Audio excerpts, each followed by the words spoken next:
Saludos, estimado profesor Dr. Luis Gómez, compañeros, quien les habla Yesenia Natere, me acompaña en este contexto de aprendizaje la compañera Lisbeth Pérez y Yamile Urruti. Hoy abordaremos un tema como el derecho, poder y justicia, tres conceptos importantes en la filosofía y la práctica jurídica que interactúan en la configuración del orden social, la legitimidad del poder y la búsqueda de la equidad.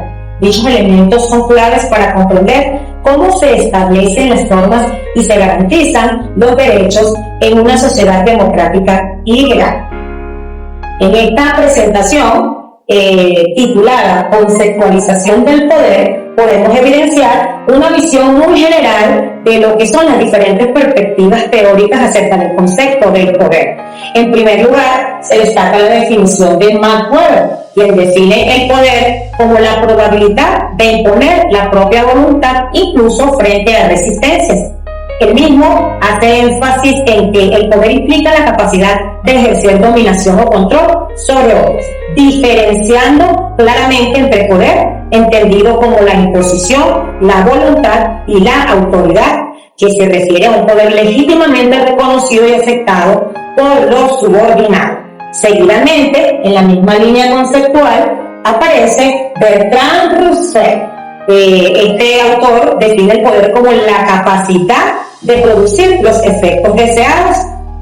Su planteamiento subraya que el poder es una fuerza motriz de cambio social y además que tiene un carácter intrínsecamente neutral en términos de moralidad, dado que no se juzga por si es bueno o es malo, sino por su capacidad de generar resultados. Por último, y abordando una perspectiva diferente, tenemos a Michel Foucault. Este autor tiene una visión más dispersa y relacional del poder, al definirlo como una relación o red de relaciones que atraviesa la sociedad.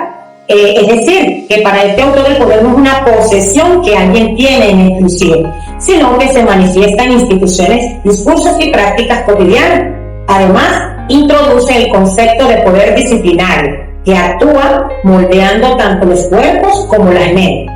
Subraya además que el poder funciona en diversos niveles y ámbitos, normalizando comportamientos y controlando a los individuos en toda la sociedad. En la siguiente lámina vamos a revisar los elementos y técnicas del poder que explican estos elementos. Con estos elementos se puede entender un poco cómo ejercen influencia en la sociedad. Primero está la autoridad, que proviene de una posición formal reconocida. Por ejemplo, un presidente o un director de una institución tiene autoridad legítima para tomar decisiones y que sean obedecidas. Luego está la coerción, que consiste en el uso de la fuerza, amenazas o sanciones para lograr que las personas cumplan expectativas o normas. Un ejemplo claro de esto son las multas de tránsito o las sanciones laborales. Otra técnica importante es la recompensa, lo que busca motivar a las personas mediante incentivos como bonificaciones o promociones en el trabajo que incentivan ciertos comportamientos. La persuasión, en cambio, utiliza argumentos, campañas de sensibilización o publicidad para convencer a las personas a adoptar una determinada postura o comportamiento. Podemos verlo en campañas de educación ambiental. Finalmente, encontramos lo que es el uso de la información, lo que implica el acceso a datos privilegiados, inteligencia o propaganda para influir en las decisiones y en las percepciones públicas. Un ejemplo de esto son los gobiernos o las empresas que pueden usar informes, encuestas o campañas mediáticas para moldear la opinión pública. Estas técnicas en conjunto permiten que las instituciones, líderes y grupos ejerzan su influencia en diferentes contextos sociales y políticos, adaptándose a las necesidades y objetivos específicos de cada situación. La combinación adecuada de estos elementos puede facilitar y controlar o manipular si no se manejan con ética y con responsabilidad. En esta lámina, el derecho al consenso y la ideología son aspectos claves del derecho. En primer lugar, vamos a revisar lo que es la legitimidad como ese poder que se basa en un acuerdo social y el reconocimiento voluntario de la autoridad. Es decir, las personas aceptan el poder porque creen que es justo y legítimo. Luego tenemos el consenso, que es fundamental en democracias, pues las normas y decisiones son aceptadas mayoritariamente. Sin embargo, la ideología puede jugar un papel dual. Por un lado, facilitar el consenso al justificar sistemas sociales y por otro, convertirse en obstáculos si sirve solo a intereses particulares disfrazados de verdades universales.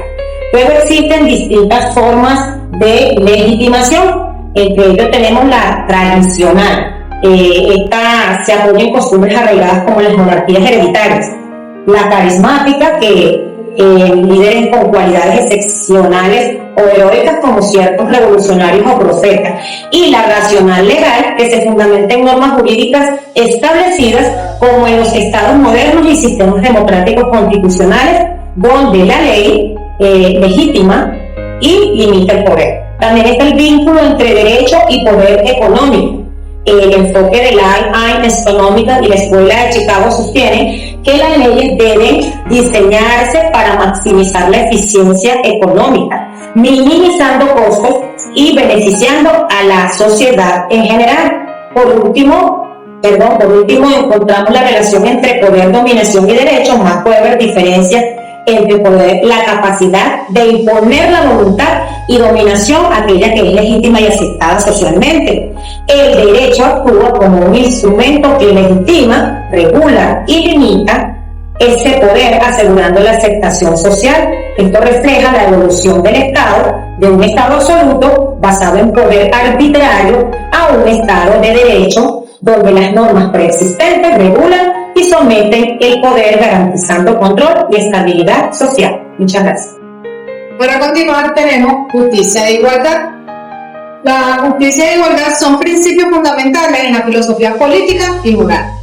Tenemos que la justicia se refiere a dar a cada quien lo que corresponde, según las normas éticas, legales o sociales.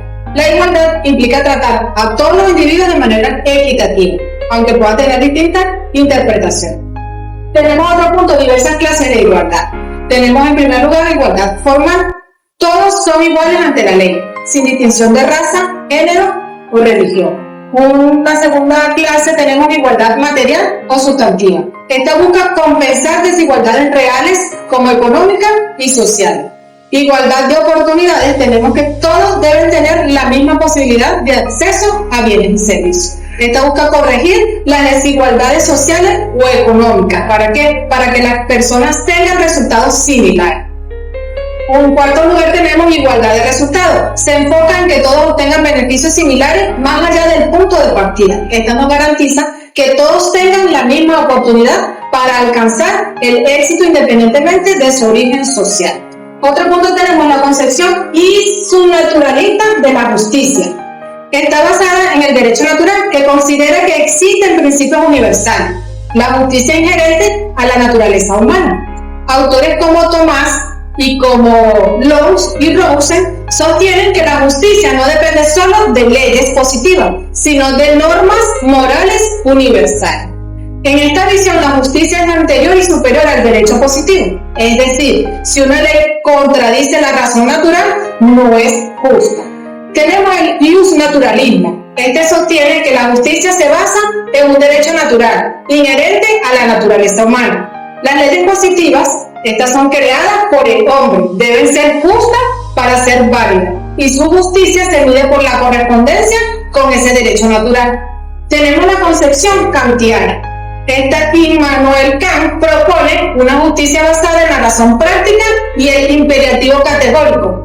Obra solo según aquella máxima por la cual puede querer que se convierta en la ley universal. Defiende la autonomía moral y la desigualdad humana como base de la justicia. Kant también tiene una visión isnaturalista, racionalista, pero con énfasis en la libertad como derecho innato. La justicia no se basa en las consecuencias, sino en la moralidad de la acción en sí misma. Por último punto tenemos el utilitarismo, fundado por Jeremy y desarrollado por John. Sostiene que la acción justa es aquella que mide por las consecuencias. Esta es una acción, es justa, sí, porque produce el mayor bienestar para el mayor número de personas. Es una teoría consecuencialista que puede entrar en conflicto con derechos individuales si el bienestar colectivo lo exige. Continuando con la temática de mis compañeras Yesenia y Yamilet, yo les voy a hablar sobre las teorías de la justicia de Ralph, Habermas y McIntyre. John Ralph, 1921-2002, filósofo político estadounidense, mencionaba sobre la justicia como equidad. Propone que la justicia debe basarse en principios elegidos desde la posición original bajo un velo de ignorancia, donde las personas desconocen su posición social, económica o natural, y así garantizar los principios imparciales, como son la igualdad de libertades básicas, las desigualdades solo aceptables si benefician a los menos favorecidos. Este es el principio de la diferencia. Jürgen Habermas, concepción discursiva de la justicia.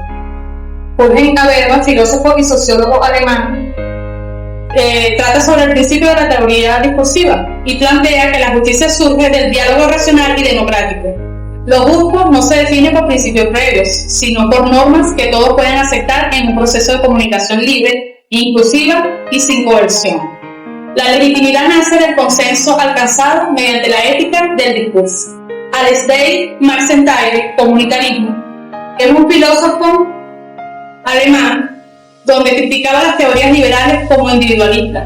Afirma que la justicia solo puede entenderse dentro de las tradiciones, prácticas y valores de cada comunidad. La moral y la justicia no son universales, sino que dependen de los bienes internos de cada grupo, y reconoce y promueve.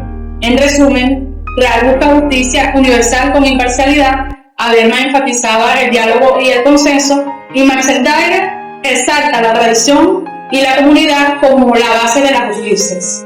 Gracias por su atención.